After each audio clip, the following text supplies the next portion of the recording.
की आजादी के लिए जिन जिन लोगों ने कुर्बानियां दी, जिन जिन लोगों ने जाने दी, माँ बाप का भी बहुत रोल होता है। कुछ माए कुछ माँ बाप ऐसे भी हैं, 1000 से जायद जो तुलबा और तलबात हैं वो इसमें हलाक हुए हैं। एलसीडी चुराई, पंखे चुराए, दीगर चीजें चुराई और फिर उस कोर कमांडर शेख हसीना को 45 मिनट का वक्फा दिया या वक्त दिया मुल्क से भागने।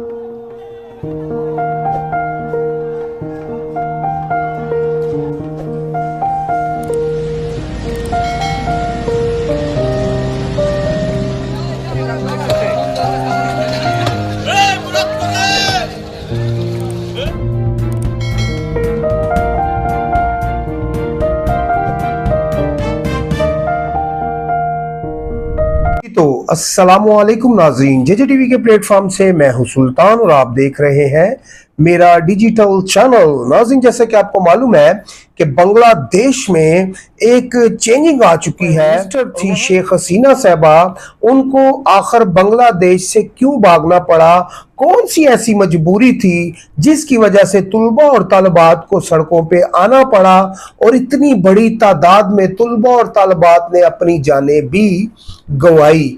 नाज़रीन, वहां पर कितने तुलबा और तालिबात मरे हैं, आखिर ये जो चेंजिंग है वो क्यों लाई गई, इन्हीं सारी चीजों की तरफ आगे बढ़ने से पहले मेरी रिक्वेस्ट है कि आप मेरे चैनल को लाइक कर दें, शेयर कर दें, सब्सक्राइब कर दें, वीडियो को ज्यादा से ज्यादा शेयर कर दें। नाज़रीन, इसी हेल्प की हमें आपसे जरूरत भी है और यही आप एक हमारी हेल्प कर सकते हैं। और अगर आप चाहते हैं कि हम आपके लिए अच्छी से अच्छी मजीद खबरें लेके आए तो आप हमारा साथ दें। हमारी कोशिश होगी आपको बेहतर से बेहतर खबर आप तक पहुंचाएं और वो खबर पहुंचाएं जो सच्ची होगी, झूठी नहीं, क्योंकि झूठे जो चैनल है वो बहुत ज़्यादा तेज़ चलते हैं और उनके सब्सक्राइबर भी बहुत ज़्यादा होते हैं। तो नाज़रीन, बढ़ेंगे बांग्लादेश की जानिब। तो आखिर कौन सी ऐसी मजबूरी थी जो स्टूडेंट कह लें कि तंजीम है वहाँ पर, या कह लें कि एक यूनियन है, आखिर उनको सड़कों पे क्यों आना पड़ा।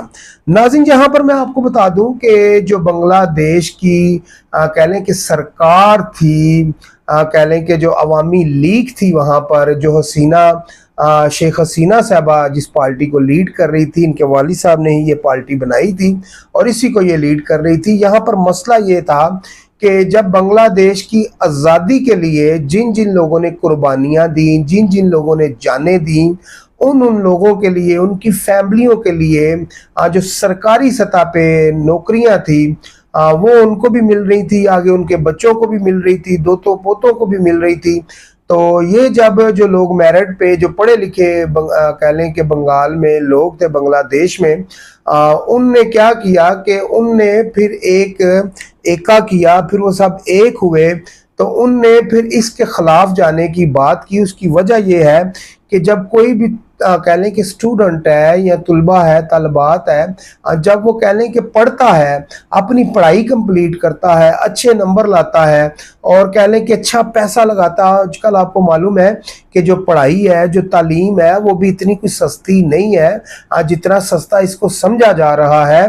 ये बड़ी मुश्किल से कह लें कि जो नौजवान हैं, बेटियां हैं, बेटे हैं, किसी भी मुल्क से हो, मैं ये नहीं कहता कि खाली बांग्लादेश में, पाकिस्तान में भी, दीगर जो मुल्क है उनकी भी अगर हम बात करें तो वहाँ की भी अगर हम बात करते हैं तो जो बच्चे हैं वो बड़ी मुश्किल से, बड़ी मेहनत से कोई अच्छी पोजीशन लाते हैं और अच्छी तालीम हासिल करते हैं। और उसमें उन बच्चों का तो रोल होता ही होता है, लेकिन उनके माँ बाप का भी बहुत रोल होता है। कुछ माएँ कुछ माँ बाप ऐसे भी हैं जो कह लें कि मेहनत मजदूरी करके अपने बच्चों को तालीम हासिल करवाते हैं, इसलिए कि कल को उनका बच्चा कोई बड़ा आदमी बनेगा। तो कह लें कि जो बांग्लादेश की इस वक्त कंडीशन बताई जा रही थी वो ये थी कि जो शेख हसीना साहबा थी उन्हीं को नौकरियां। अच्छा, यहाँ पर एक और चीज़ बता दूं कि 2018 में जब ये इलेक्शन हुए तो शेख हसीना साहबा ने ये ऐलानात भी किया कि इस चीज़ को हम ख़त्म करेंगे, लेकिन जब वो पावर में आई 2019 में, तो सॉरी 2009 में, तो उनने एक कह लें कि पावर में 2009 में वो आ चुकी थी और 2018 में एक उनने ऐलान भी किया कि इस कोटा सिस्टम को ख़त्म किया जाएगा, लेकिन वो ख़त्म नहीं किया गया। फिर आखिरकार जो तुलबा और तालिबात थे वो सड़कों पे आने के लिए मजबूर हुए। फिर उनको कह लें कि रज़ाकार भी कहा गया। नाज़रीन, हमारे मुल्क में जो रज़ाकाराना काम करता है, रज़ाकाराना उसको रज़ाकार कहा जाता है। जो कह लें कि रज़ाकाराना काम करता है उसको एक अच्छे लफ्ज़ों में कह लें कि याद किया जाता है, लेकिन बांग्लादेश में जो रज़ाकार है उसको कहा जाता है जो दहशतगर्द होता है। और जो शेख हसीना वहाँ की प्राइम मिनिस्टर थी, उनने क्या कहा कि ये सब रज़ाकार हैं, ये दहशतगर्दी फैला रहे हैं, उनको दहशतगर्द कहा गया। जो कह लें कि मुल्क का मुस्तकबिल था और जो मुल्क का कह लें जिन लोगों ने आगे मुल्क को संभालना होता है। तो यहाँ पर यह भी बात की जा रही है कि जो अवामी लीग है, जो अवामी लीग की रहनुमा थी शेख हसीना साहबा, और इनने क्या किया कि ये जो कोटा है ये आगे मजीद बढ़ाती जा रही थी, और फिर उसकी कह लें कि वजह से ये तुलबा और तालिबात ने सड़कों पे एहतजाज किया। और यहाँ पर नाज़रीन ये भी बताया जाता है कि 1000 से ज़ायद जो तुलबा और तालिबात हैं वो इसमें हलाक हुए हैं। और नाज़रीन, अब उन माओं से पूछें, उन घर वालों से पूछें जिनकी गोद जी उजड़ गई है, जिनके घरों में जवान लाशें गई हैं, तो ज़ाहिर बात है फिर ये कह लें कि तब्दीली आनी थी। यहाँ पर मैं नाज़रीन एक और भी आपसे बात शेयर करना चाहूँगा।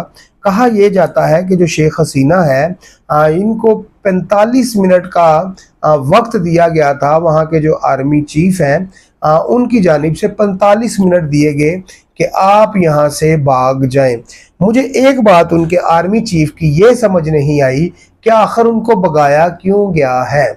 क्या वो जो आर्मी चीफ है वो इक़्तिदार पे कब्जा करना चाहते थे, या वो इक़्तिदार में खुद आना चाहते थे, या वो मुल्क की बागडोर खुद संभालना चाहते थे। वो ये भी तो कर सकते थे, वहाँ के जो आर्मी चीफ थे बांग्लादेश के, वो ये कहते कि मैडम इस फैसले पे गौर करें और इस फैसले को चेंज करें, तो वो फैसला भी तो चेंज करवा सकते थे। आखिर कौन सी ऐसी बात थी जो शेख हसीना को बांग्लादेश के आर्मी चीफ ने 45 मिनट का वक्फा दिया भागने के लिए, और उनको आखिरी तकरीर भी नहीं करने दी। उसकी वजह यह है कि इससे पहले भी बांग्लादेश में कह लें कि जो आर्मी है, जो उनकी फौज है, वो काफ़ी दफ़ा इस इक़्तिदार पे कब्जा कर चुकी है, और ये एक नई शक्ल थी। इससे पहले कुछ और तरीक़ों से कह लें कि बांग्लादेश पे जो फौज है वो कब्जा करती रही है। अब बताया ये जा रहा है कि कुछ ऐसी सूरत हाल है एक ज़माने में श्रीलंका में भी बनी थी, तो यही वो सूरत हाल है जो आज बांग्लादेश में बनी है। तो यहाँ पर कह लें कि जो इनकलाबी थे, जो इनकलाब लाने वाले थे, जब वो शेख हसीना के घर में घुसते हैं, प्राइम मिनिस्टर हाउस में घुसते हैं, तो किसी ने बकरी चुराई वहाँ से, किसी ने मछली चुराई, किसी ने बतख चुराई, किसी ने शेख हसीना की साड़ी चुराई, कोई पंखे उतार के ले गया, कोई एसी उतार के ले गया। यानी कि ये जो लूट मार का बाजार था ये वहाँ पर गर्म रहा। और मज़ेदारी की वहाँ पर मैं आपको बात बताऊँ नाज़रीन कि जहाँ जहाँ से अवाम चीज़ें लूटती रही, फौज उनके साथ साथ उस एरिए में घूमती रही। काफ़ी सारी ऐसी वीडियो वायरल हो चुकी हैं। अच्छा, ये जो वीडियो वायरल हुई हैं ये किसी और ने नहीं की, बल्कि वहाँ पर जो एहतजाज करने वाले थे उनने खुद की। जिस तरह नाज़रीन हमारे पाकिस्तान में कह लें कि लाहौर में कोर कमांडर हाउस पे एक हमला होता है, और हमारे पाकिस्तान में जब कोर कमांडर हाउस पे हमला हुआ तो वहाँ पर भी क्या हुआ, लोगों ने पहले तो वहाँ से एलसीडी चुराई, पंखे चुराए, दीगर चीज़ें चुराई, और फिर उस कोर कमांडर हाउस को आग लगा दी गई। अगर 9 मई की बात करते हैं तो 9 मई का जो इल्ज़ामात है वो तो वैसे तो पीटीआई के ऊपर आता है, पीटीआई के जो वर्कर हैं उनके ऊपर आता है, लेकिन पीटीआई इस बात को मानने के लिए तैयार नहीं है। आज भी जो इमरान खान साहब हैं, जो चेयरमैन पीटीआई हैं, वो आज भी ये बात मानने के लिए तैयार नहीं कि 9 मई का वाक़या मेरे कारकुनों ने किया है। लेकिन साथ में इमरान खान साहब ये भी कहते हैं कि जिन लोगों ने 9 मई किया है उनको कैफरे किरदार तक बनाएं, कैफरे किरदार तक पहुँचाएं, उनको कड़ी से कड़ी सज़ा दें। लेकिन जो एहसान न्याजी है, जो कह लें कि उस वक़्त कोर कमांडर हाउस के बाहर कह लें कि गवर्नर की, कह लें कि वो जो कोर कमांडर थे उनकी पैंट को पकड़ के वो लहरा रहे हैं और उनकी जो कह लें वेस्ट है वो भी बता रहे हैं। तो फिर मेरा ख्याल है आपकी बहन आपसे बहुत गुस्से में होगी कि आप कह रहे हैं खान साहब कि इनको जो है, जो 9 मई वाले हैं, इनको कैफरे करदार तक पहुंचाया जाए। खैर नाज़रीन, ये तो 9 मई के ऊपर काफ़ी बातें हो भी चुकी हैं और DGISBR का एक बयान भी आया है आज से 2 दिन पहले। उनने ये कहा है कि 9 मई का जो हमारा मौक़िफ़ था वो वहाँ का वहीं है, वो चेंज नहीं हुआ।